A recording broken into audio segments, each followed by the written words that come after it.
കുടുംബജീവൻ പരിപാടിയിലേക്ക് എല്ലാവർക്കും വളരെ സ്നേഹത്തോടെ സ്വാഗതം. എല്ലാവർക്കും സുഖമാണല്ലോ അല്ലേ? കുടുംബജീവൻ പരിപാടി എല്ലാവരും ഒരുമിച്ചിരുന്ന് കാണേണ്ട ഒരു പ്രോഗ്രാമാണ്. പലർക്കും തോന്നും അത് ആരെങ്കിലും കണ്ടാൽ മതി. പക്ഷേ ഒരു കുടുംബത്തിന്റെ വിശുദ്ധി, ആ കുടുംബത്തിന്റെ രക്ഷ കുടുംബജീവൻ പരിപാടി കാണുന്നതിലൂടെ സാധ്യമാകുന്നു എന്ന് നമ്മളെല്ലാവരും മനസ്സിലാക്കേണ്ട ഒരു സത്യമാണ്. ഇന്ന് ഏറെ കാലിക പ്രാധാന്യമുള്ള ഒരു വിഷയത്തെക്കുറിച്ചാണ് നമ്മൾ ചർച്ച ചെയ്യുക. ഇന്ന് പത്രത്തിലൊക്കെ നമ്മൾ സാധാരണ കാണുന്നൊരു വാർത്തയാണ് കൊച്ചുകുട്ടികളെ ലൈംഗികമായി പീഡിപ്പിക്കുക.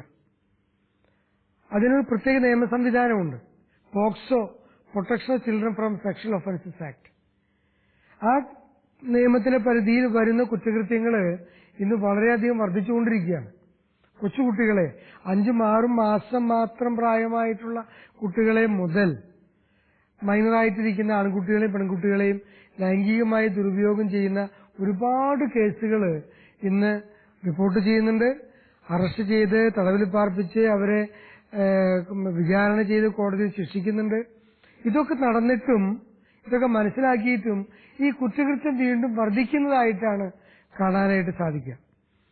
അപ്പോൾ മാതാപിതാക്കൾ പ്രത്യേകിച്ച് അവരുടെ മക്കളെ എങ്ങനെ സംരക്ഷിക്കേണ്ടതുണ്ട്. ഈ കൊച്ചുകുട്ടികൾ എന്തുകൊണ്ടാണ് ഇങ്ങനെ ലൈംഗികമായിട്ടുള്ള പീഡനങ്ങൾക്ക് വിധേയരാകാനായിട്ട് അല്ലെങ്കിൽ ഇരയാകാനായിട്ട് വീണുപോകുന്നത്? ഇത് ഇന്ന് ഏറെ പ്രാധാന്യം അറിയിക്കുന്ന ഒരു വിഷയമാണ്. മാതാപിതാക്കളൊക്കെ വളരെയധികം സങ്കടപ്പെടുന്ന അല്ലെങ്കിൽ വറീഡായിരിക്കുന്ന ഒരു കാലഘട്ടം കൂടിയാണ് എന്നാണ് ഞാൻ മനസ്സിലാക്കുക. സ്കൂളിലേക്ക് പോകുമ്പോൾ, അവിടുന്ന് വരുമ്പോൾ ആ യാത്രയിലൊക്കെ ഒരുപാട് കുട്ടികൾ ദുരുപയോഗം ചെയ്യുന്നുവെന്ന് നമ്മൾ മനസ്സിലാക്കുന്നുണ്ട്. ഇതിന് ഒരു വ്യക്തത നമുക്ക് ആവശ്യമാണ്. കുടുംബജീവൻ പ്രേക്ഷകരുടെ ഏറ്റവും അടുത്ത സുഹൃത്തായ ഡോക്ടർ സിസ്റ്റർ റോസ്റ്റോസ് നമ്മോടൊപ്പം ഉണ്ട്. അതിന്റെ മാനസികമായിട്ടുള്ള തലങ്ങളിലേക്കും മാതാപിതാക്കളെ എങ്ങനെയൊക്കെ ഈ കാര്യത്തിൽ ശ്രദ്ധ പതിപ്പിക്കേണ്ടതുണ്ട് എന്ന് ബോധവാന്മാരാക്കാനും സിസ്റ്റർക്ക് സാധിക്കുമെന്നാണ് ഞങ്ങൾ പ്രതീക്ഷിക്കുക. കുടുംബജീവൻ പ്രേക്ഷകരുടെ എല്ലാവരുടെയും ആഗ്രഹത്തോടുകൂടി അനുവാദത്തോടുകൂടി സിസ്റ്ററെ കുടുംബദീപത്തിലേക്ക് സ്നേഹത്തോട് സ്വാഗതം ചെയ്യാണ്. വിഷയം സിസ്റ്റർക്ക് മനസ്സിലായല്ലോ. ഈ കാലഘട്ടത്തിൽ ഏറ്റവും കൂടുതൽ റിപ്പോർട്ട് ചെയ്യപ്പെടുന്ന കുറ്റകൃത്യമായിട്ട് ഈ കൊച്ചുകുട്ടികളെ ലൈംഗികമായിട്ട് ദുരുപയോഗം ചെയ്യുന്ന കേസുകൾ വർദ്ധിച്ചുകൊണ്ടിരിക്കുക. ഇതിന്റെ പുറകിലുള്ള ഒരു മനഃശാസ്ത്രം എന്താണ് എന്നൊന്ന് ഡിസ്കസ് ചെയ്യാനായിട്ട് ഞാൻ ആഗ്രഹിക്കുന്നുണ്ട്. സാറ് പറഞ്ഞതുപോലെയുള്ള കേസുകൾ വ്യക്തിപരമായിട്ടുള്ള എന്റെ ശുശ്രൂഷകളിൽ കണ്ടുമുട്ടാനും കൗൺസിലിങ്ങിനായി എന്റെ അടുത്ത് വരികയും സംസാരിക്കുകയൊക്കെ ചെയ്തിട്ടുള്ള അനുഭവങ്ങൾ എനിക്കുണ്ട്. എനിക്ക് കാണാൻ കഴിഞ്ഞിട്ടുള്ള വളരെ ഒരു വേദനാജനകമായൊരു സത്യം, ഇത്തരത്തിൽ ലൈംഗികമായിട്ട് ദുരുപയോഗിക്കപ്പെടുന്ന, അതായത് കുട്ടിക്കാലത്ത് ദുരുപയോഗിക്കപ്പെട്ടിട്ടുള്ള വ്യക്തികൾ വലുതായി വരുമ്പോൾ അവരാണ് കൂടുതലായിട്ട് ഇത്തരത്തിലുള്ള പ്രവൃത്തികളിലേക്ക് അവർ പോകുന്നത്. അപ്പൊ അവർ തന്നെ ഒരു ഇരയുമാണ്, അവർ തന്നെ ഒരു പ്രതിയുമാണ്. അത് വളരെ വേദനാജനകമായൊരു സംഭവമാണ്. അപ്പൊ ഇത് അങ്ങനെ കുട്ടിക്കാലത്ത് താൻ തന്നെ മുറിവേറ്റ ഒരു അനുഭവം ആ വ്യക്തിക്കുണ്ട്. അതിന്റെ ഒരു കുറ്റബോധമുണ്ട്. ചില കുട്ടികളിൽ ഇങ്ങനെ ഒരു അനുഭവം വരുമ്പോൾ ചിലർക്കത് കുറ്റബോധമായിട്ട് ഉള്ളിൽ കിടക്കും. പിന്നെ അതിനോട് വലിയ വെറുപ്പും വൈരാഗ്യവും വിദ്വേഷവും നിറഞ്ഞിരിക്കുന്ന പകയുമായിട്ട് നടക്കും. ഞാൻ ഇങ്ങനെ ആയെങ്കിൽ എനിക്കും ഇതുപോലെ ചെയ്യാം. അപ്പൊ എന്നെ ഇങ്ങനെ നശിപ്പിച്ചില്ലേ, ഞാനും കുറെ പേരെ നശിപ്പിക്കുക.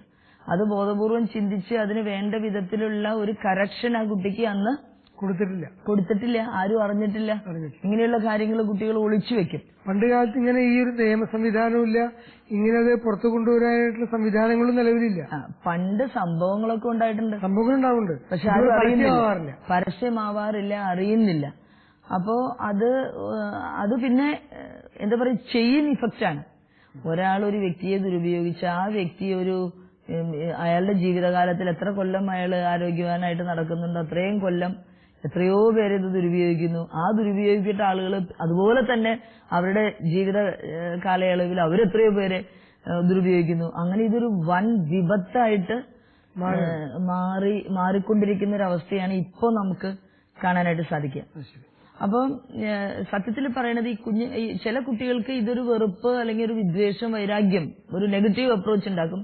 ചിലരിൽ ഇതൊരു പോസിറ്റീവ് അപ്രോച്ച് ഉണ്ടാക്കുക. പോസിറ്റീവ് അപ്രോച്ച് നമ്മുടെ നല്ല കാര്യം ചെയ്തെന്നുള്ള അർത്ഥത്തിലല്ല, കുട്ടികൾക്ക് തന്നെ ഇതിനോടുള്ളൊരു അമിതമായിട്ടുള്ള ആസക്തിയിലേക്ക് കുഞ്ഞുങ്ങൾ വഴുതിപ്പോണം. അങ്ങനെയുള്ള ആളുകളാണ് ഈ ഡെവലപ്പ് ചെയ്ത് വരുമ്പോൾ അവർ മറ്റുള്ളവരെ ദുരുപയോഗിക്കാനായിട്ട് വരിക. അപ്പോൾ രണ്ടു തരത്തിലാണ് ഇത് കുഞ്ഞുങ്ങളെ ബാധിക്കുന്നത്.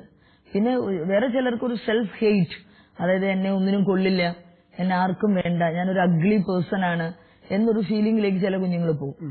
അത് അവരെ മറ്റ് വ്യക്തിപരമായ ജീവിതത്തിന്റെ തകർച്ചകളിലേക്ക്, സ്വയം മതിപ്പില്ലാത്ത അവസ്ഥകളിലേക്ക്, ഒരു അപകർഷതാ ബോധത്തിലേക്ക്, അങ്ങനെ മാനസികമായിട്ട് ഒരുപാട് പ്രശ്നങ്ങളിലേക്ക് ഈ കുഞ്ഞിനെ അത് വലിച്ചിഴക്കുകയാണ്. അപ്പൊ മാതാപിതാക്കൾ ഈ ഒരു സാഹചര്യത്തിൽ ഒത്തിരിയേറെ കാര്യങ്ങൾ തങ്ങളുടെ മക്കളുടെ വളർച്ചയിൽ ശ്രദ്ധിക്കേണ്ടതായിട്ടുണ്ട് എന്ന് മാതാപിതാക്കൾ മനസ്സിലാക്കണം. മാതാപിതാക്കൾ മാത്രമല്ല, അധ്യാപകരാണെങ്കിലും കുട്ടികളുമായിട്ട് ഇടപഴകുന്ന എല്ലാവരും ഇത്തരത്തിലുള്ള കാര്യത്തില് പ്രത്യേകമായിട്ട് ശ്രദ്ധ വെക്കണം. ഒരു ഡിസ്കഷനിലേക്ക് പോകുന്നതിന് മുമ്പായിട്ട് ഞാൻ മറ്റൊരു കാര്യം ചോദിക്കാൻ ആഗ്രഹിക്കുക. ഈ ചെറുപ്പത്തിൽ ലൈംഗികമായിട്ട് ദുരുപയോഗം ചെയ്യപ്പെട്ട ഒരു കുട്ടിയെ, ഒരു ആൺകുട്ടിയായാലും പെൺകുട്ടിയായാലും, അവർ വളർന്നു വരുമ്പോൾ അവരുടെ ജീവിതത്തിന്റെ ഒരു യൗവന കാലഘട്ടത്തിലേക്ക് കടക്കുമ്പോൾ ഈ ഒരു ഫീലിംഗ്, ഞാൻ ദുരുപയോഗം ചെയ്യപ്പെട്ടു എന്നുള്ള ഫീലിംഗ് അവരുടെ ഉള്ളിൽ ഒരു പ്രതികാര ചിന്തയായിട്ട് മാറുകയാണോ, അതോ അവിടെ കിടന്ന് അത് നീറി ഒരു എമ്പതി അല്ലെങ്കിൽ ഒരു അവരോട് തന്നെയുള്ള ഒരു അപകർഷതാബോധത്തിലേക്ക് അവർ നയിക്കുകയാണ് ചെയ്യുക? അതായത് രണ്ടും ആവാലോ. ഒന്ന് ഒരു പക, അതായത് എന്നെ ദുരുപയോഗിച്ച, ഇപ്പം ഒരു പെൺകുട്ടിയെ ഒരു കസിൻ അല്ലെങ്കിൽ ഒരു ചെറുക്കൻ അല്ലെങ്കിൽ ആരെങ്കിലും ദുരുപയോഗിച്ചു എന്ന് പറയുമ്പോൾ ഈ ലോകത്തുള്ള ആണുങ്ങളെല്ലാം ഇങ്ങനെയാണ്, ആണുങ്ങളെ വിശ്വസിക്കാൻ കൊള്ളില്ല, അതുകൊണ്ട് ഒരു വിവാഹ ജീവിതത്തിലേക്ക് കടക്കാനുള്ള ധൈര്യമില്ല, അങ്ങനെ തീർത്തും ഒരു പകയും വൈരാഗ്യവും വെറുപ്പും സ്വയം വെറുപ്പും മറ്റുള്ളവരോടുള്ള വെറുപ്പും ഒക്കെയായിട്ട് ചില കുട്ടികൾ മാറാം. ചില കുട്ടികൾ നേരത്തെ പറഞ്ഞതുപോലെ ഇതിങ്ങനെ ഒരു കുറ്റബോധം ഉള്ളിലിരുന്ന് ഇങ്ങനെ നീറി അപകർഷതാബോധത്തിനും വെറുപ്പിനും കുറ്റബോധത്തിനും ഒക്കെ അടിമപ്പെട്ട്, ഭയത്തിനും ഒക്കെ അടിമപ്പെട്ട ഒരവസ്ഥയിലേക്ക് കുഞ്ഞു പോവാം. ഇങ്ങനെയുള്ള വ്യക്തികളെ മറ്റുള്ളവർക്ക് തിരിച്ചറിയാനായിട്ടുള്ള എന്തെങ്കിലും മാർഗങ്ങളുണ്ട്? അവരുടെ പെരുമാറ്റത്തിലോ സ്വഭാവത്തിലോ എന്തെങ്കിലുമൊക്കെ പ്രത്യേകത കാണാൻ സാധിക്കും? തീർച്ചയായിട്ടും രണ്ടു തരത്തിലാണ് നമുക്കത് കാണാൻ പറ്റുക. ഒന്ന്, ചില കുട്ടികളെ എല്ലാത്തിൽ നിന്നും ഉൾവലിഞ്ഞ് ഒറ്റയ്ക്ക് നടക്കുക, ദുഃഖിച്ചിരിക്കുക, ഡെയിലി റുട്ടീൻസ് ഒന്നും ചെയ്യാതിരിക്കുക, കുളിക്കാതിരിക്കുക, പഠിക്കാതിരിക്കുക, പറഞ്ഞനുസരിക്കാതിരിക്കുക, ജീവിക്കാൻ ഒരു പ്രത്യാശയില്ലാത്ത വ്യക്തിയെ പോലെ അവരെല്ലാ കാര്യത്തിൽ നിന്ന് അങ്ങോട്ട് മാറും. ഇൻട്രോവേർട്ട് ആയിട്ട് മാറും. മറ്റുള്ളവരുടെ സമൂഹത്തിൽ വരില്ല, ഓപ്പൺ ആയിട്ട് തുറന്ന് പറയില്ല, കളിക്കാനോ ചിരിക്കാനോ. അതുവരെ പോയിരുന്ന കുട്ടിക്ക് ടോട്ടൽ ഒരു വ്യത്യാസം ആ കുഞ്ഞിൽ കാണാനായിട്ട് നമുക്ക് സാധിക്കും. ക്ലാസ്സിൽ ഡിസ്റ്റർബ്ഡ് ആവും, അങ്ങനെയാവാം, വഴക്കാളിയായിട്ട് മാറാം ചിലര്. വേറെ ചിലര് കൂടുതലായിട്ടൊരു മാനിക് മൂഡിലേക്ക് പോകുന്നതും കണ്ടിട്ടുണ്ട്.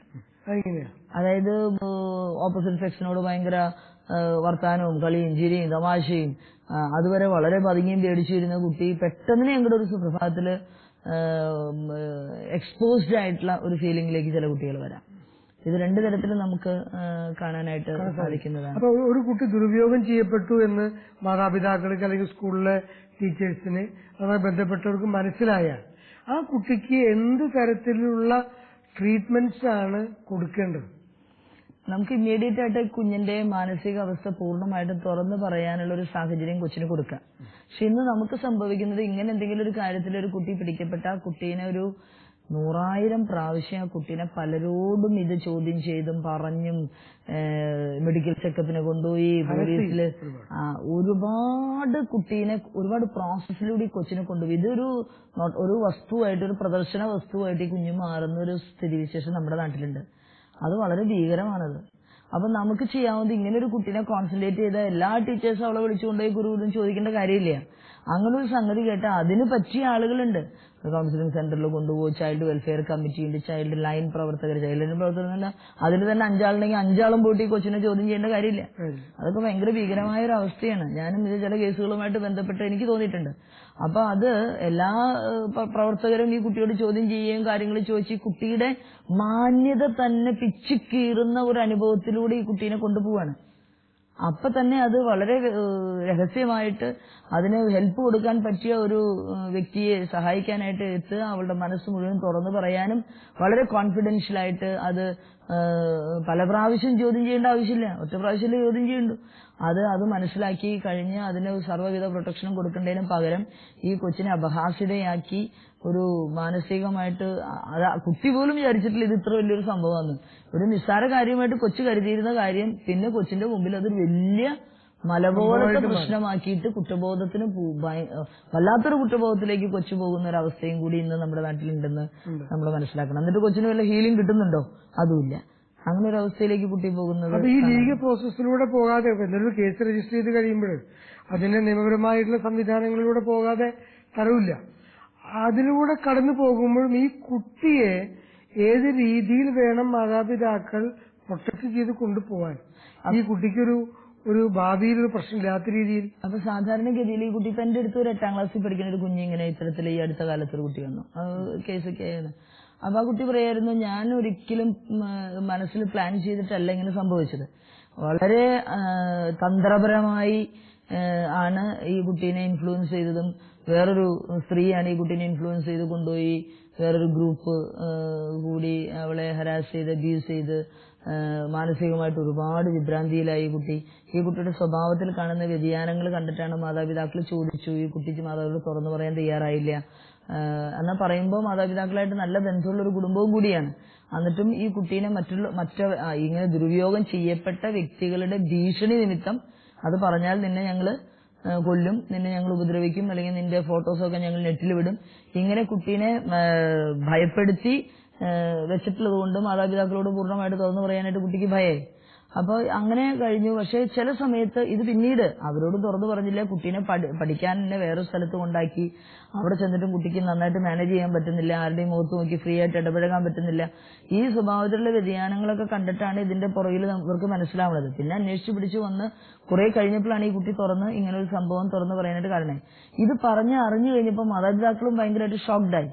പിന്നെ അവര് എന്തെങ്കിലുമൊക്കെ പറഞ്ഞു തരുമ്പോ അസ്ഥാനത്ത് നീ ഇങ്ങനെ കാണിച്ചിട്ടല്ലേ, നീ ഇങ്ങനെ വേഷം കെട്ടിയിട്ടല്ലേ, നീ ഇങ്ങനെ വൃത്തിയോട് കാണിച്ചിട്ടല്ലേ എന്ന് പറഞ്ഞ് കുട്ടിയെ തന്നെ മാതാപിതാക്കള് കുറ്റപ്പെടുത്താൻ തുടങ്ങി. ആ കുറ്റപ്പെടുത്താന്ന് പറഞ്ഞാൽ നമ്മൾ അവരുടെ ഭാഗത്തുനിന്ന് ചിന്തിച്ചു നോക്കി, ഞാൻ ഇങ്ങനെയൊക്കെ ഇത്രയും ഇതായിട്ട് വളർത്തിക്കൊണ്ടുവന്നിട്ട് എങ്ങനെ സംഭവിച്ചു എന്നുള്ള ആ വേദനയിൽ നിന്ന് ഒരുപക്ഷെ ഇവൾക്ക് സുബോധം വന്നില്ലേ, ഇവൾക്ക് വേണമെങ്കിൽ ഇവളെ പ്രൊട്ടക്ട് ചെയ്യാമായിരുന്നില്ലേ എന്നുള്ളൊരു ധാരണ മാതാപിതാക്കൾക്ക് വരികയാണ്.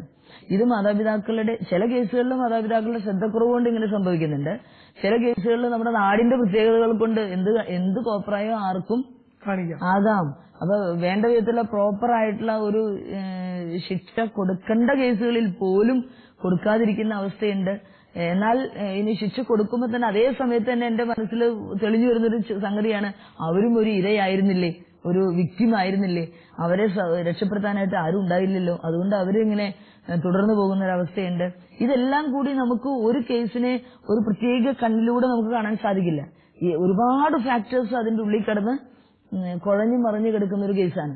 അതുകൊണ്ട് മാതാപിതാക്കൾ മനസ്സിലാക്കേണ്ടത് ഇങ്ങനൊരു സംഭവം വരുമ്പോൾ ആ കുട്ടിയോട് വളരെ എംപതറ്റിക് ആയിട്ട് അവളെ അണ്ടർസ്റ്റാൻഡ് ചെയ്യാനും ആ ഒരു ഭീകരമായ അവസ്ഥയിൽ നിന്ന് അവളെ രക്ഷിച്ചെടുക്കാനുള്ള മാർഗങ്ങളാണ് മാതാപിതാക്കള് നോക്കേണ്ടത്. അല്ലാണ്ട് അവളെ കുറ്റപ്പെടുത്തുക. ഏതായാലും സംഭവിച്ചു കഴിഞ്ഞിട്ട് ഈ കുട്ടീനെ കുറ്റപ്പെടുത്താനും ഈ കുട്ടീനെ ഗ്രൂപ്പിൽ നിന്ന് മാറ്റി നിർത്താനും അവള് കാരണം കുടുംബത്തിന് അത് നാണക്കേടായി, അല്ലെങ്കിൽ ഇനി തല ഉയർത്തി പിടിച്ചു നടക്കാൻ പറ്റാത്ത അവസ്ഥയായി എന്നൊക്കെ പറഞ്ഞ് ഈ കുട്ടീനെ അങ്ങോട്ട് എല്ലാ രംഗത്തും അവളെ ഒറ്റപ്പെടുത്തുന്ന ഒരവസ്ഥ നമ്മുടെ നാട്ടില് ഉണ്ട്. അതുകൊണ്ട് അവർക്ക് പുറത്തേക്ക് ഒന്നും നടക്കാനായിട്ട് ആ കുട്ടിക്ക് പറ്റില്ല, ഒരു കൂട്ടുകൂടാൻ പറ്റില്ല, ആരും അവളെ അക്സെപ്റ്റ് ചെയ്യുന്നില്ല.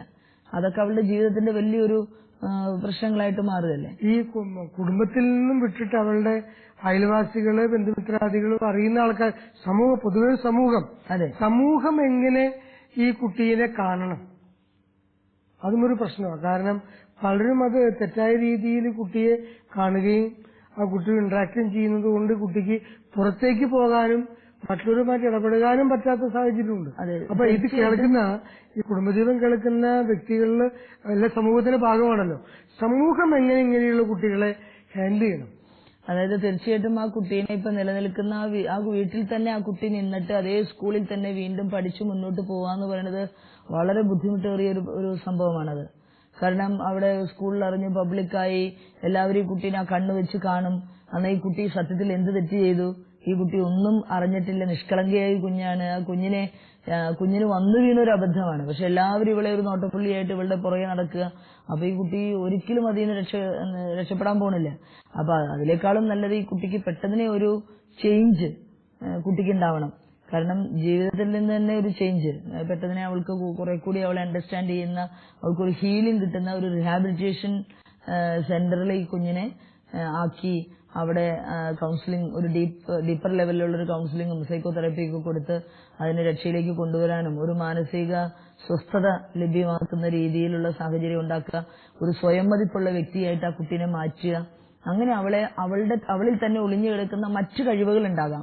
ചിലപ്പോൾ പാട്ട് പാടാൻ കഴിവ്, ഇൻസ്ട്രുമെന്റ്സ് പഠിക്കാനുള്ള കഴിവ്, ഡാൻസ് ചെയ്യാനുള്ള കഴിവ്, അങ്ങനെയുള്ള കഴിവുകളിലേക്ക് കുട്ടീനെ പെട്ടെന്ന് വളർത്തിക്കൊണ്ടുവന്ന് ഈ ഒരു സംഭവത്തെ, ബിറ്ററായിട്ടുള്ള ഈ എക്സ്പീരിയൻസിനെ പൂർണ്ണമായിട്ട് മറക്കാൻ സഹായിക്കുന്ന അനുഭവങ്ങളിലേക്ക് ഈ കുട്ടീനെ ഇൻട്രൊഡ്യൂസ് ചെയ്യണം. അങ്ങനെ ചെയ്യുമ്പോൾ കുട്ടി പെട്ടെന്ന് പിക്കപ്പ് ചെയ്യും. അതിന് പറ്റിയ ഒരു നല്ല ഡെവലപ്ഡ് ആയിട്ടുള്ള ചില റിഹാബിലിറ്റേഷൻ സെന്റേഴ്സ് നമ്മുടെ നാടിന്റെ വളരെ അത്യാവശ്യമായിട്ടുള്ള ഒരു സംഭവമായിട്ട് എനിക്ക് പലപ്പോഴും തോന്നാറുണ്ട്. അത് മറ്റു ഓർഫനേജുകളിലെ കുട്ടികളെ നോക്കണ പോലെ ഈ കുഞ്ഞുങ്ങളെ നോക്കിയാൽ പറ്റില്ല അവർക്ക്. കാരണം ഇവര് മറ്റുള്ളവരെ ദുരുപയോഗിക്കാൻ തുടങ്ങും. ഇപ്പൊ ഒരു കോമൺ ആയിട്ടുള്ള ഒരു ഓർഫനേജിൽ കൊണ്ടുവന്നിട്ടാൽ ഇവര് മറ്റു കുട്ടികളെ ദുരുപയോഗിക്കാൻ തോന്നും. കാരണം ഇവിടെ ആ അനുഭവത്തിൽ കൂടെ കടന്നുപോയ കുട്ടിയാണല്ലോ. അതിൽ നിന്ന് അതൊരു അഡിക്ഷൻ ആയിട്ട് ഇവൾക്ക് മാറാം. അങ്ങനെ വന്ന് ദുരുപയോഗിക്കും എന്നുള്ളത് 100% സംഭവ്യമായിട്ടുള്ള കാര്യമാണോ? ഒരിക്കൽ ദുരുപയോഗം ചെയ്യപ്പെട്ട വ്യക്തി പിന്നീട് വളർന്നു വരുമ്പോൾ അയാൾ മറ്റുള്ളവർ ദുരുപയോഗം ചെയ്തിരിക്കുമെന്ന് പറയാൻ പറ്റും. അതായത് വളരെ ശക്തമായിട്ടുള്ളൊരു സാഹചര്യം അവിടെ നിലനിൽക്കുന്നു. മേ ബി ഉണ്ടാവാം, സാഹചര്യം ഉണ്ടായാൽ അത് സംഭവിക്കാം. പക്ഷെ ആ കുട്ടീനെ അപ്പൊ തന്നെ നമ്മളത് ഡെവലപ്പ് ചെയ്ത് അത് ഹീൽ ചെയ്ത് വേണ്ടത്ര സഹായം ആ കുട്ടിക്ക് കൊടുക്കുകയാണെങ്കിൽ അത് തന്നെ ഒരു പോസിറ്റീവ് ചലഞ്ചായിട്ട് കുഞ്ഞെടുക്കും. ആ ലെവലിൽ കൊടുക്കാനുള്ള നല്ല ഹെൽപ്പ് ഈ കുട്ടിക്ക് അവൈലബിൾ ആക്കണം എന്നതാണ് ഗവൺമെന്റിന്റെ ഒരു പ്രധാനപ്പെട്ട വഴി. പക്ഷെ ഇത് നമ്മൾ ചെയ്യണത് ഇത് വലിയൊരു കേസാക്കി ആഘോഷിക്കുകയാണെന്ന് ചെയ്യണേ. എന്നിട്ട് കുട്ടിക്ക് ഇപ്പൊ കഴിഞ്ഞ ദിവസം കണ്ടില്ലേ, ചൈൽഡ് കുട്ടികള് ഓർഫനേജിന്റെ മുകളിൽ ആത്മഹത്യ ചെയ്യാൻ ശ്രമിച്ചു. കാരണം അവര് പിള്ളേരാണെങ്കിൽ അവർ പറഞ്ഞ ന്യായങ്ങൾ എന്താ, ഞങ്ങളെ പഠിക്കാനായിട്ട് ഞങ്ങൾക്ക് സ്വാതന്ത്ര്യം തരുന്നില്ല, ഞങ്ങൾക്ക് വേണ്ടത്ര ഞങ്ങളുടെ ഡെയർ നീഡ്സ് ഫില്ല് ചെയ്യുന്നില്ല, അതൊക്കെ ഞങ്ങളുടെ സങ്കടങ്ങളൊക്കെ ആരോടെങ്കിലും പറയാൻ വേണ്ടിയിട്ടാണ് ഞങ്ങൾ ഈ ആക്രമണം ചെയ്തത്. ഒരാളെ നിലത്ത് നിർത്തിയിട്ട് അതിനുള്ള ബോധം അവർക്കുണ്ടായി. ഒരു കുട്ടീനെ നിലത്ത് നിർത്തിയിട്ട് ബാക്കിയുള്ളവർ മൂളി കയറിയിരുന്നു. കാരണം അവർ ഈ സമൂഹത്തിന്റെ അവിഭാജ്യ ഘടകങ്ങളാണ്, അവർക്ക് ഒരുപാട് വളരേണ്ട സാഹചര്യങ്ങളുണ്ട് എന്ന ബോധ്യം അവർക്കുണ്ട്. അതിനുള്ളത് അവൈലബിൾ ആക്കാൻ നമുക്ക് സാധിക്കുന്നില്ലെങ്കിൽ എങ്ങനെ അവരെ പുനരുദ്ധരിക്കും? അപ്പൊ അവർക്ക് നല്ല അവൈലബിലിറ്റി, നല്ല പ്ലസന്റ് ആയിട്ടുള്ള ഒരു അന്തരീക്ഷം നമ്മൾ ഉണ്ടാക്കി കൊടുക്കാൻ സമൂഹവും അതിന് ബാധ്യസ്ഥരാണ്. മാതാപിതാക്കൾ എങ്ങനെ അവരുടെ കൊച്ചുകുട്ടികളെ, ആൺകുട്ടികളായാലും പെൺകുട്ടികളായാലും, അവരെ എങ്ങനെ പ്രൊട്ടക്ട് ചെയ്യണം? എന്തെല്ലാം നിർദ്ദേശങ്ങൾ കുട്ടികൾക്ക് കൊടുക്കാനുണ്ട്? സ്കൂളിൽ പോകുന്ന അല്ലെങ്കിൽ കോളേജിൽ പോകുന്ന കുട്ടികൾക്ക്, കൊച്ചുകുട്ടികൾക്ക്, ഇപ്പൊ LKG മുതൽ പ്ലേ സ്കൂൾ മുതലുള്ള കുട്ടികള് ദുരുപയോഗം ചെയ്യപ്പെടുന്നതാണ് മനസ്സിലാക്കുക. അപ്പൊ എങ്ങനെ മാതാപിതാക്കൾ ഇവരെ പ്രൊട്ടക്ട് ചെയ്യണം? എന്തെല്ലാം നിർദ്ദേശങ്ങൾ ഇവർക്ക് കൊടുക്കേണ്ടതുണ്ട്? എവിടെയെല്ലാം ശ്രദ്ധ പതിപ്പിക്കേണ്ടതുണ്ട്? അതായത് മാതാപിതാക്കൾ മനസ്സിലാക്കേണ്ടത്, ഇപ്പൊ കൊച്ചു കുഞ്ഞുങ്ങൾ, ഇപ്പൊ 1 വയസ്സ് 2 വയസ്സ് 3 വയസ്സ് പ്ലേ സ്കൂളിൽ പോകുന്ന കുട്ടികൾക്ക് എന്ത് പറഞ്ഞാൽ മനസ്സിലാവും? കുട്ടികൾക്ക് ഇങ്ങനെയുള്ള കാര്യങ്ങൾ പറഞ്ഞു കൊടുക്കാൻ മാതാപിതാക്കൾക്ക് പറ്റിയെന്ന് വരില്ല. പക്ഷെ മാതാപിതാക്കൾ വേണ്ടത് മാതാപിതാക്കളുടെ കണ്ണുവെട്ടത്തായിരിക്കണം, വിശ്വസ്തതയുള്ള ആളുകളോടൊപ്പം ആയിരിക്കണം കുട്ടികളെ എൻഗേജ് ചെയ്യിപ്പിക്കേണ്ടത്. വിശ്വാസമില്ലാത്ത ആളുകളുടെ അടുത്ത് കുഞ്ഞുങ്ങളെ ഇട്ടിട്ട് പോകരുത്. എനിക്കറിയാം ചില കേസുകളിൽ കുട്ടിയെ നോക്കാൻ നിൽക്കുന്ന ആയമാരും അത് ദുരുപയോഗിക്കപ്പെടുന്ന അവസ്ഥയുണ്ട്. കുട്ടികൾ വലുതായി കഴിഞ്ഞ് ഇങ്ങനെ ഒരു പ്രോബ്ലത്തിലേക്ക് വരുമ്പോൾ 7ാം ക്ലാസ്സിൽ പഠിക്കുന്ന കുട്ടി പ്രോബ്ലത്തിലായി കഴിഞ്ഞിട്ട് വന്നപ്പോൾ അവളുടെ ആദ്യത്തെ ഒരു ഓർമ്മ എന്ന് പറയുന്നത് ഇങ്ങനെ വീട്ടിൽ നിൽക്കുന്ന മമ്മിയും ഡാഡിയും ജോലിക്കാരാണ്, വീട്ടിൽ നോക്കാൻ നിൽക്കുന്ന ആയ ദുരുപയോഗിച്ച അനുഭവമാണ് ആ കുഞ്ഞിന് പറയാനുണ്ടായിരുന്നത്. അന്ന് തുടങ്ങി അവൾ ഇത്തരത്തിലുള്ള അവസ്ഥയിലാണ്. അപ്പൊ എവിടെ ചെന്നാലും ഇങ്ങനെ ഒരു പ്രശ്നത്തിൽ ആ കുട്ടി അകപ്പെട്ടു പോവാണ്. അപ്പൊ മാതാപിതാക്കൾക്ക് ഇന്നോവേറ്റബിൾ ആയിട്ടുള്ള ചില കേസുകളുണ്ട്. അപ്പോ കുട്ടികളെ ശരിക്കും വിശ്വസ്തരായവരുടെ കൈകളിലാണോ എന്റെ കുഞ്ഞിനെ ഞാൻ ഏൽപ്പിക്കുന്നത്? ഞാൻ പ്ലേ സ്കൂളിൽ വിടുന്നത് ഏത് പ്ലേ സ്കൂളിലാണ് വിടുന്നത്? ആരാണ് അവിടെ പഠിപ്പിക്കുന്നത്? ആ സാഹചര്യം എങ്ങനെയുണ്ടെന്ന് മാതാപിതാക്കൾ കൃത്യമായിട്ടും മനസ്സിലാക്കണം.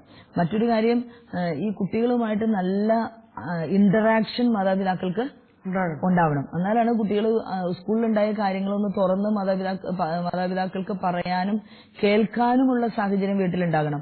കുട്ടികളോട് അടുത്തിടപഴകിയാൽ തന്നെ ഇങ്ങനെയുള്ള കാര്യങ്ങൾ അവർ പറയുള്ളൂ. അല്ലാണ്ട് അവർ പറയില്ല, അവർ ഓർത്ത് വെച്ച് വന്ന് പറയണമെന്ന് വരില്ല. അവരുടെ കൂടെ കളിക്കാനും ചിരിക്കാനും പഠിക്കാനും അങ്ങനെ ഇൻവോൾവ് ചെയ്യുന്നൊരു സമയം കൂടുതലായിട്ട് കുട്ടികൾക്ക് കിട്ടിയാലാണ് ഇന്ന് സ്കൂളിൽ പോയപ്പോ എന്തുണ്ടായി വാവേ, അവിടെ ആരുണ്ടായിരുന്നു, ആരാണ് നിന്റെ കൂട്ടുകാർ, എന്ത് കളിയാണെന്ന് കളിച്ചത്, അങ്ങനെ കുട്ടിയുടെ ആ ഒരു ലെവലിലേക്ക് നമ്മൾ ഇറങ്ങി നിന്ന് ഇന്ററാക്ട് ചെയ്യുമ്പോഴാണ് കുട്ടിക്ക് അന്ന് ജീവിതത്തിലുണ്ടായ പ്രശ്നങ്ങളൊക്കെ കുട്ടി തുറന്നു പറയാനായിട്ട് സാധ്യതയുള്ളൂ. പിന്നെ ഒരു ഏജ് വൈസ് വിസ്ഡം കുഞ്ഞുങ്ങൾക്ക് കൊടുക്കുന്നതിലും മാതാപിതാക്കൾ ശ്രദ്ധ വയ്ക്കണം. ഓരോ ഏജിലും അതിന്റെ പ്രത്യേകത, ആരാണ് ബന്ധങ്ങളെ എങ്ങനെ സൂക്ഷിക്കണം, ആരാണ് ബന്ധുക്കള്, ആരാണ് അയൽക്കാര്, ആരുടെയൊക്കെ കൂടെ കുഞ്ഞിനെ വിടണം. ഇപ്പൊ നമ്മൾ വിചാരിക്കുക ഈ കൊച്ചു കുട്ടികൾ ചിലപ്പോ ചില അവർക്ക് താല്പര്യമുള്ള ചില വ്യക്തികൾ, ഇപ്പൊ 5 വയസ്സായ കുട്ടിക്ക് 18 വയസ്സായ കസിൻ ചേട്ടനോട് ഭയങ്കര അടുപ്പാണ്. അപ്പൊ മാതാപിതാക്കൾ എന്താ വിചാരിക്കുന്നത്, ചേട്ടന്റെ മോനാണ്, അവളോട് ഭയങ്കര ഇഷ്ടമാണ്, വണ്ടിയുമ്പോ കറക്കും. മേ ബി അത് ശരിയാണ്.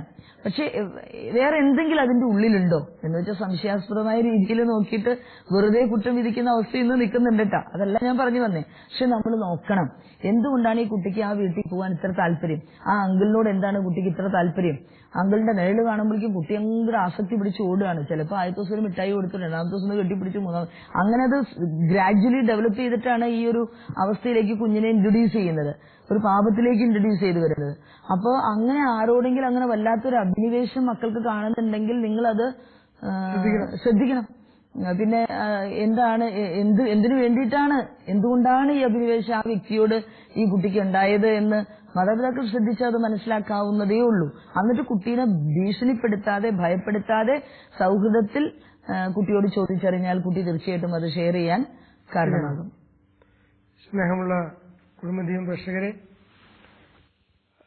വളരെ വിജ്ഞാനപ്രദമായ ഒരു ചർച്ചയായിരുന്നു എന്നാണ് ഞാൻ മനസ്സിലാക്കുക. അത് ഈ സമയത്തിന്റെ കുറവ് മൂലം പൂർണ്ണമായിട്ടും അതിന്റെ എല്ലാ വശങ്ങളിലേക്കും കടന്നു ചെല്ലാനായിട്ട് നമുക്ക് സാധിച്ചിട്ടില്ല എങ്കിൽ തന്നെയും കുറെയൊക്കെ ഒരു ഇൻഫർമേഷൻ ഇതിൽ നിന്നും കിട്ടിയെന്നാണ് മനസ്സിലാക്കാനായിട്ട് സാധിക്കുക. മാതാപിതാക്കൾ വളരെയധികം ശ്രദ്ധിക്കണം. ആൺകുട്ടികളായാലും പെൺകുട്ടികളായാലും അവരെവിടെ പോകുന്നു, ആരായിട്ട് അവരെ ഇന്ററാക്ട് ചെയ്യുന്നു, എത്ര സമയം ചെലവിടുന്നു, എത്ര അടുത്ത ബന്ധുവായാലും അകന്ന ബന്ധുവായാലും അതിരുവിട്ട ഒരു ബന്ധം അവിടെ ഡെവലപ്പ് ചെയ്യുന്നുണ്ടോ, തെറ്റായ സ്നേഹബന്ധത്തിലേക്ക് പോകുന്നുണ്ടോ, ഇതെല്ലാം നോക്കി മനസ്സിലാക്കി കറക്റ്റ് ചെയ്യേണ്ട ഭാഗത്ത് കറക്റ്റ് ചെയ്യാൻ തയ്യാറാകണം. മറ്റു പ്രധാനപ്പെട്ട വിഷയം, മാതാപിതാക്കൾ അപ്പനും അമ്മയും വീട്ടിലുള്ളവരും തമ്മിൽ വഴക്കുള്ള ഒരു അല്ലെങ്കിൽ ഗൃഹാന്തരീക്ഷം, കുടുംബാന്തരീക്ഷം സ്നേഹപൂർവമല്ല എങ്കിൽ അവിടെ കുട്ടികൾ വഴിതെറ്റിപ്പോകാനുള്ള സാധ്യതകളുണ്ട്. അപ്പൊ കുട്ടികളെ പ്രതി മാതാപിതാക്കളും കുടുംബത്തിലെ മറ്റംഗങ്ങളും ഏക മനസ്സോടുകൂടി സ്നേഹത്തോടുകൂടി വർത്തിക്കാനുള്ളൊരു സാഹചര്യം കുടുംബത്തിലുണ്ടാകണം. വഴക്കുള്ള കുടുംബത്തിലെ കുട്ടികൾ 99% വഴിതെറ്റിപ്പോകാനുള്ള സാധ്യത കൂടുതലാണ്. അപ്പൊ കൊച്ചു കുഞ്ഞുങ്ങളെ നമ്മളെ പ്രൊട്ടക്ട് ചെയ്യണം, അവരെ മേൽ നല്ല ശ്രദ്ധയുണ്ടാവണം. അവരെ സ്കൂളിൽ പോകുമ്പോഴായാലും തിരിച്ചു വരുമ്പോഴായാലും അവർ ഏതെല്ലാം സമയത്ത് എവിടെയൊക്കെ ആയിരുന്നാലും അവരുടെ മേൽ ഒരു കണ്ണുവയ്ക്കാൻ, 2 കണ്ണും വയ്ക്കാൻ ഉള്ള ഒരു മനസ്സ് മാതാപിതാക്കൾ കാണിച്ച് അവരെ തെറ്റായ ജീവിതത്തിലേക്ക് പറഞ്ഞുവിടാനായിട്ടുള്ള സാഹചര്യം ഉണ്ടാക്കരുത്. എന്തെങ്കിലും സംഭവിച്ചാൽ വിവേകപൂർവം ആ കാര്യങ്ങളെ കൈകാര്യം ചെയ്യാനും അവിടെ കുട്ടികളെ കുറ്റപ്പെടുത്താതെ അവർ ലൈഫിലേക്ക് തിരിച്ചു കൊണ്ടുവരുവാൻ ഉള്ള വിവേകത്തോടു കൂടിയുള്ള പെരുമാറ്റം മാതാപിതാക്കൾക്ക് ഉണ്ടാകണം. അതിനുവേണ്ടി നമുക്ക് എല്ലാവർക്കും ഒരുമിച്ച് പ്രയത്നിക്കുകയും പ്രാർത്ഥിക്കുകയും ചെയ്യാം. നിയമാവർത്തന പുസ്തകത്തിൽ നിന്നുള്ള വായനാധ്യായം 6 മുതലുള്ള തിരുവചനങ്ങൾ. നിങ്ങളുടെ ദൈവമായ കർത്താവിനെ പൂർണ്ണ ഹൃദയത്തോടും പൂർണ്ണ ആത്മാവോടും പൂർണ്ണ ശക്തിയോടും കൂടെ സ്നേഹിക്കണം. ഞാൻ ഇന്ന് കൽപ്പിക്കുന്ന ഈ വചനങ്ങൾ നിങ്ങളുടെ ഹൃദയത്തിലുണ്ടായിരിക്കണം. ജാഗരൂകതയോടെ അവ നിങ്ങളുടെ മക്കളെ പഠിപ്പിക്കണം. വീട്ടിലായിരിക്കുമ്പോഴും യാത്ര ചെയ്യുമ്പോഴും കിടക്കുമ്പോഴും എഴുന്നേൽക്കുമ്പോഴും അവയെപ്പറ്റി സംസാരിക്കണം. അവ കയ്യിൽ ഒരടയാളമായും നെറ്റിത്തടത്തിൽ പട്ടമായും അണിയണം. അവ നിങ്ങളുടെ വീടിന്റെ കട്ടിളക്കാലിന്മേലും പടിവാതിലിന്മേലും എഴുതണം. നമ്മുടെ കൊച്ചുമക്കളെ ജാഗരൂകതയോടെ കാത്തു സൂക്ഷിക്കേണ്ടത് എങ്ങനെയെന്ന് തിരുവചനം നമ്മെ പഠിപ്പിക്കുകയാണ്. ദൈവമായ കർത്താവിനെ പൂർണ്ണ ഹൃദയത്തോടും പൂർണ്ണാത്മാവോടും പൂർണ്ണ ശക്തിയോടും കൂടെ സ്നേഹിക്കുവാനും അവിടുന്ന് നൽകിയ കൽപ്പനകൾ അഭംഗുരം ജീവിതത്തിൽ പാലിക്കുവാനും മാതാപിതാക്കൾക്ക് സ്വയമായി സാധിക്കണം. അത് മക്കളെ പഠിപ്പിക്കുന്നതിലും ജാഗരൂകത കാണിക്കണമെന്ന് തിരുവചനം നമ്മെ ഓർമ്മിപ്പിക്കുകയാണ്. ഒരുപക്ഷെ മാതാപിതാക്കൾ വളരെ നല്ല അർത്ഥത്തിൽ ജീവിക്കുന്നവരാകാം, മക്കളുടെ വഴികൾ എവിടെയാണ് എങ്ങനെയാണ് എന്ന് കണ്ടെത്തുന്നതിൽ പരാജയപ്പെടുന്ന ഒരവസ്ഥ നമ്മുടെ കുടുംബത്തുണ്ടോ എന്ന് നമുക്കൊന്ന് ധ്യാനിക്കാം. മക്കളോടൊപ്പം ചിലവഴിക്കാനും അവരുടെ ജീവിത പ്രശ്നങ്ങളിൽ ഇടപെട്ട് അവരെ നന്മയുടെ വഴിയിലേക്ക് തിരിച്ചു കൊണ്ടുവരുവാനും കുറ്റപ്പെടുത്താതെ അനുകമ്പയോടുകൂടി ആർദ്രതയോടുകൂടി കുഞ്ഞുങ്ങളോട് പെരുമാറി അവരെ നന്മയുടെ വഴിയിലൂടെ വഴി നടത്താൻ പരിശുദ്ധാത്മാവിന്റെ സഹായം എപ്പോഴും മാതാപിതാക്കൾക്ക് ലഭിക്കട്ടെ എന്ന് ഒരു നിമിഷം നമുക്ക് പ്രാർത്ഥിക്കാം.